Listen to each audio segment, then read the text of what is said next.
আমি বিয়ে করেছি, আমার বিয়ে নির্ধারিত দেনমোহর 85% পরিশোধ করেছি। আমার শ্বশুরের পক্ষ হতে মোটরসাইকেল দিতে চায়, আমি নেব না বলেছি, কিন্তু তারা বারবার মোটরসাইকেল দিতে চায়। আমার পরিবারেও সেটা গ্রহণ করতে চায়। আমার পরিবারকে বোঝাতে সক্ষম হয়েছি, কিন্তু শ্বশুরবাড়ির পক্ষকে বোঝাতে পারিনি।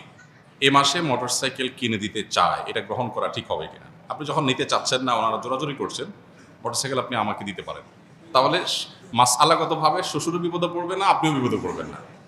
কারণ আমি তার মেয়ে বিয়ে করি নাই, সো আমি নিলে সেটা যৌতুক হবে না, আর আপনার শ্বশুরের দেওয়ার শখটা পূরণ হয়ে যাবে। এটা সবচেয়ে সহজ সমাধান। আর যদি এই সমাধান আপনাদের পছন্দ না হয়, তাহলে আমি বলবো আপনি আপনার যে মহারণা 85% পরিশোধ করেছেন, বাকি 15% আপনাকে পরিশোধ করতে হবে। তার সাথে এই মোটরসাইকেল পাওয়া না পাওয়ার কোনো সম্পর্ক নেই।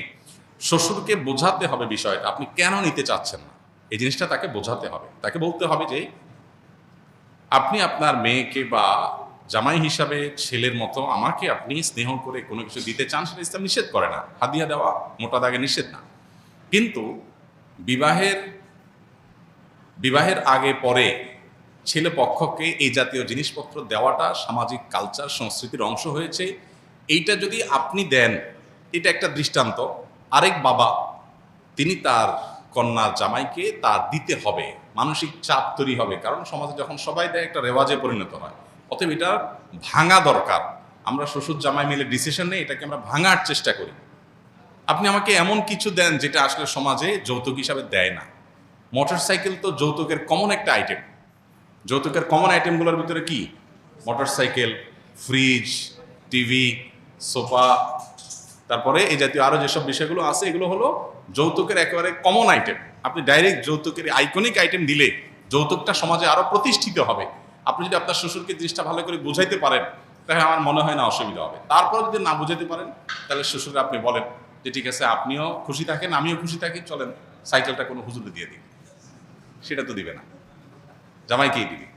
তাহলে বোঝা যাচ্ছে যে এটা আসলে মেয়ের সুখ শান্তির জন্য বাবারা ব্যাকুল থাকেন, যে জামাইকে একটু কিছু দিয়া টিয়া হইলেও যদি একটু বাও রাখা যায়, আমার মেয়েটা একটু ভালো থাকে। সেজন্য আপনি বলবেন যে আব্বাজান, শ্বশুর আব্বাজান, আপনার মেয়ে আমার কাছে নিরাপদ থাকবে ইনশাআল্লাহ, মোটরসাইকেল দিলেও না দিলেও আপনি কোনো টেনশন নেবেন না, বরং এটা দিয়ে আমরা ভালো কোনো কাজ করব, বোঝানোর চেষ্টা করবেন। তারপরও তিনি যদি অঢেল সম্পদের মালিক হন বা অনেক সম্পদ তার থাকে, এবং তিনি তার মেয়ের জামাই হিসাবে আপনাকে এটা দিচ্ছেন, আরও মানুষকে দেন, অনেক মানুষ এরকম আছে, তাহলে সেক্ষেত্রে অ্যাজ এ হাদিয়া এটা নেওয়া মৌলিকভাবে নাজায়েজ না। যদি সেটা আপনারা শর্ত দিয়ে না নেন, জোর করে তারা দেয়, তাহলে এটা নেওয়া আপনার জন্য নাজায়েজ না।